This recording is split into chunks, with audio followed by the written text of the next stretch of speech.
Monsieur le Président, dans de nombreux pays, mais aussi sur les réseaux sociaux et dans la presse internationale, on entend une accusation récurrente, que la Russie aurait trahi le Venezuela, qu'elle l'aurait abandonné au moment crucial en refusant d'apporter un soutien militaire direct lorsque le président Maduro a été renversé. Certains vont même jusqu'à dire que la Russie, en se présentant comme un pilier du monde multipolaire, a montré ses limites en laissant tomber l'un de ses partenaires stratégiques. Que répondez-vous à ceux qui disent que la Russie a reculé, a eu peur ou a sacrifié le Venezuela pour éviter une confrontation avec les États-Unis? Je vais être très clair. D'abord, il faut commencer par les faits, pas par les émotions ni par la propagande. La Russie n'a jamais signé avec le Venezuela un pacte de défense mutuelle. Il n'existe aucun traité entre Moscou et Caracas qui oblige la Russie à entrer en guerre si le Venezuela est attaqué. Un pacte de défense, c'est ce que nous avons avec certains États. Cela signifie, si tu es attaqué, nous entrons dans le conflit. Ce n'était pas le cas avec le Venezuela. La coopération entre la Russie et le Venezuela reposait sur la formation de l'armée, la fourniture d'armes, la défense aérienne, le renseignement et la coopération technique. Et nous avons fait tout cela. La Russie a livré des systèmes S-300. Nous avons entraîné des officiers vénézuéliens. Nous avons coopéré dans le domaine du renseignement. Nous avons aidé le Venezuela à construire ses capacités de défense.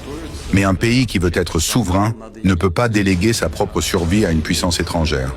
C'est précisément le principe du monde multipolaire. Le monde multipolaire n'est pas un système où Moscou et Pékin vont se battre pour tous les autres. C'est un monde où chaque État doit être suffisamment fort pour se défendre lui-même. Sinon, ce n'est pas de l'indépendance, c'est une dépendance. Deuxièmement, il faut comprendre ce qui s'est réellement passé au Venezuela. Il n'y a pas eu d'invasion américaine, il n'y a pas eu de débarquement, il n'y a pas eu de bombardement, il n'y a pas eu de guerre. Il y a eu un effondrement interne du pouvoir. Des responsables militaires vénézuéliens ont trahi leur propre gouvernement. Ils ont remis leur président. Ils ont ouvert la porte. Quand l'armée d'un pays décide de ne pas se battre, quand ses généraux livrent leur propre chef d'État, aucune puissance extérieure, ni la Russie, ni la Chine, ni personne, ne peut changer cela. Même avec un pacte de défense, il faut une demande officielle. Il faut un État qui résiste. Il faut une armée qui combat. Or, cela n'a pas existé. Vous ne pouvez pas forcer un pays à se défendre contre sa propre trahison. Troisièmement, on parle beaucoup d'humiliation. Oui, quand un partenaire tombe, ceux qui l'ont soutenu subissent un choc politique. C'est la même chose quand l'OTAN échoue en Afghanistan. Quand les États-Unis quittent Kaboul. Quand l'Europe est incapable d'imposer sa volonté.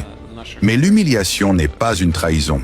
La trahison, c'est quand on abandonne un allié malgré un engagement juridique et militaire. La Russie n'a jamais abandonné ses engagements.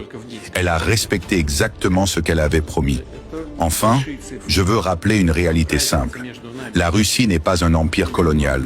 Nous ne renversons pas des gouvernements. Nous n'envoyons pas nos armées pour imposer des régimes. Nous aidons les pays à se tenir debout.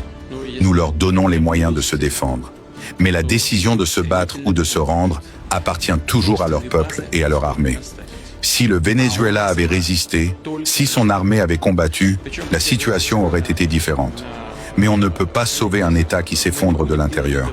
C'est cela, la vérité géopolitique. Nous sommes face à une situation qui est extrêmement préoccupante. Il y a dans ce qu'a fait les États-Unis trois violations de la Charte des Nations Unies. La première, c'est d'agresser militairement un pays sans avoir l'accord du Conseil de sécurité de l'ONU. La deuxième, c'est d'avoir kidnappé un chef d'État en exercice et sa femme pour l'emmener aux États-Unis. Et cela s'appelle un enlèvement et non une capture, comme on le dit régulièrement, malheureusement, en utilisant les mots de l'administration trumpienne. Et la troisième, c'est de bombarder des civils. Et je le dis puisque j'ai entendu sur certains médias qu'il y avait 0 mort dans cette opération, dont on vante les mérites et je ne sais quoi. Il y a la garde rapprochée de Nicolas Maduro entre 40 et victimes. 80 morts dans cette opération. Pourquoi est-ce que c'est si grave cette opération et cette agression qui a été faite par les États-Unis? D'abord parce que les États-Unis sont en train de renouer avec un impérialisme qui est extrêmement violent et qui n'a rien à voir ni avec le narcotrafic qui est un prétexte, ni avec la démocratie comme on essaye de nous le faire croire en Europe, mais qui a tout à voir avec le pillage des ressources naturelles du Venezuela et donc du pétrole. D'ailleurs, Trump le dit lui-même directement. Le 19 décembre, il a dit « Nous allons récupérer le pétrole ».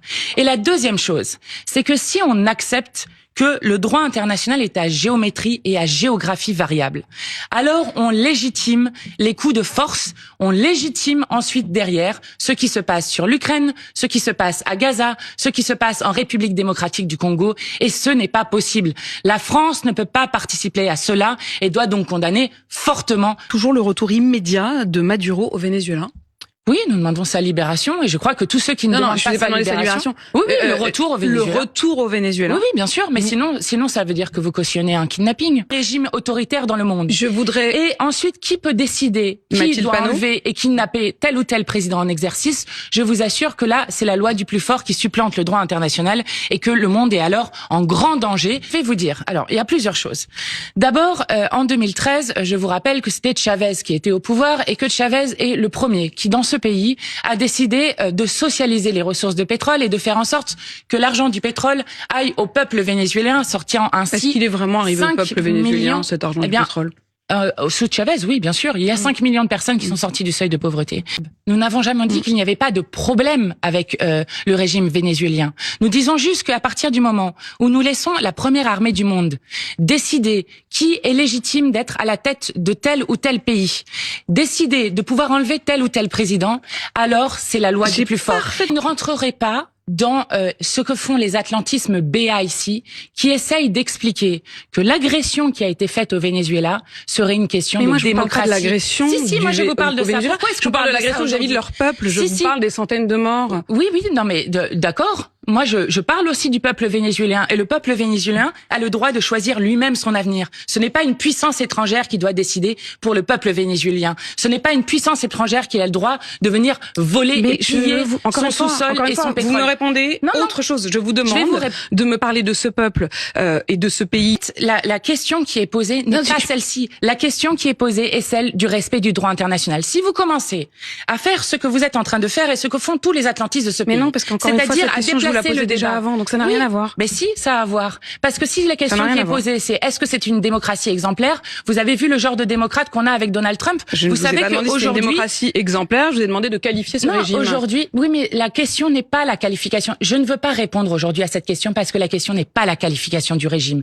Parce que si vous commencez à mettre le doigt dans la qualification du régime, à ce moment-là, vous justifiez, vous légitimez ce qui est fait comme violation du droit international. Et je le dis, vous savez quelle date nous sommes aujourd'hui, Madame de Malherbe? Donc, ceux qui nous expliquent que ce qui est en train de se passer est lié à la démocratie mentent éhontément. Tout cela est lié à des intérêts avec les États-Unis qui sont une puissance impérialiste et ce que nous démontre de manière éclatante l'agression qu'a fait les États-Unis et les menaces qu'ils font peser sur les autres pays voisins, c'est que les États-Unis ont leurs propres intérêts et que ces intérêts sont différents de ceux du peuple français et des peuples du monde. Il est clair qu'effectivement vous ne voulez pas qualifier Nicolas Maduro de dictateur. Mais vous pouvez essayer de faire un buzz là-dessus. Non, je ne fais aucun buzz. Je vous pose la question comme je vous l'ai toujours posée. Je ne veux pas répondre à cette question. J'ai compris. Ce n'est pas ce qui est en jeu. Et je le dis parce qu'il faut être sérieux sur ce qui est en train de se passer.